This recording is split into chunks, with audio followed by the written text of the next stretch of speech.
প্রেমে ব্যর্থ হয়ে মসজিদ নির্মাণ, ইমামতি করেন নিজেই। প্রথম প্রেমে ব্যর্থ হওয়ায় বিয়েই করেননি গুলজার হোসেন।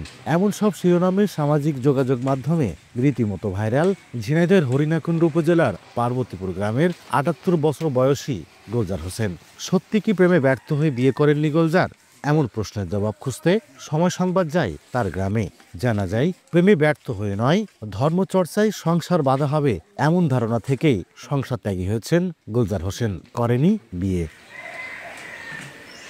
স্থানীয়রা জানায়, হরিণাকুণ্ডু পৌরসভার পার্বতীপুর গ্রামের দক্ষিণ পাড়ার বাসিন্দা গুলজার হোসেন পরিবারের বড় সন্তান হিসেবে বাবার পরেই সংসারের দায়িত্ব তার কাঁধে পড়ে।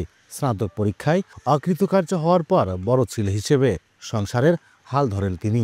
কিন্তু তার মন ছিল ধর্মচর্চায়। যুবক বয়সেই আল চিশতিয়া তরিকার অনুসারী হন তিনি।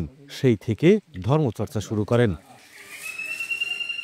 পরিবার থেকে বিয়ের জন্য চাপ দিলেও তিনি বিয়ে করেননি। ঘর ছেড়ে গ্রামের একপাশে একাকী জীবন পার করছেন তিনি। বাড়ির উঠোনে উনুন জ্বালিয়ে নিজেই করেন রান্না। ভক্ত অনুসারীরা এলে তাদের সাথে কথা বলেই সময় কাটে তার। পারিবারিক যা সম্পত্তি পেয়েছেন তা দিয়েই চলে তার সংসার। ওই আয় থেকে নিজের টাকায় তৈরি করেছেন মসজিদ। সেই মসজিদে আজান দেন তিনি, আবার ইমামতিও করেন তিনি। বাড়ির সামনের মসজিদের পাশে কবর দিয়েছেন বাবা মায়ের। এলাকায় তিনি ভালো মানুষ হিসেবে পরিচিত। ওনার হলো যে আদর্শ, এই আদর্শবান মানুষ পাওয়া খুব কষ্ট। নিয়ে অত্যন্ত ভালো মানুষ এবং অত্যন্ত কাছের মানুষ। ভাইদের সমস্ত কিছু করার পরেও দেখা যাচ্ছে সে নিজে স্বনির্ভর। কোনো ঝামেলা সে থাকে না, আল্লাহ আল্লাহ করে, নামাজ কালাম 5 ওয়াক্ত সে পড়ে, কোনো সমস্যা নেই। আর কেউ বাধা দেওয়ার মতো নেই। ভক্তবৃন্দ অনেকেই আছে, কেননা সেই সব অনুষ্ঠান আমরা করি। আসলে গোলজার চাচা তো আমাদের নিজেদেরই লোক।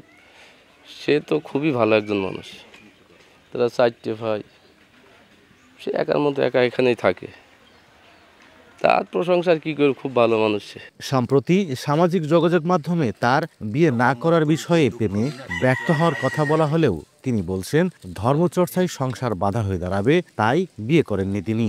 জীবনের শেষ সময় এখন মৃত্যুর অপেক্ষায় প্রহর গুনছেন তিনি।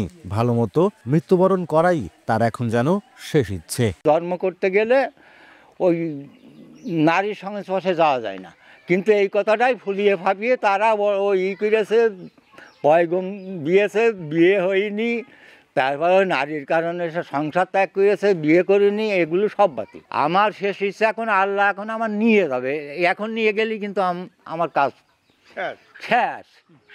এখন ওই অপেক্ষায় দাঁড়িয়ে আছি, তাছাড়া আর কিছুই আমার বাসনা নেই। পার্বতীপুর গ্রামের মৃত ইয়াছিন আলী বিশ্বাসের 6 সন্তানের মধ্যে সবার বড় গুলজার হোসেন। লোটাস রহমান সোহাগ, সময় সংবাদ, ঝিনাইদহ।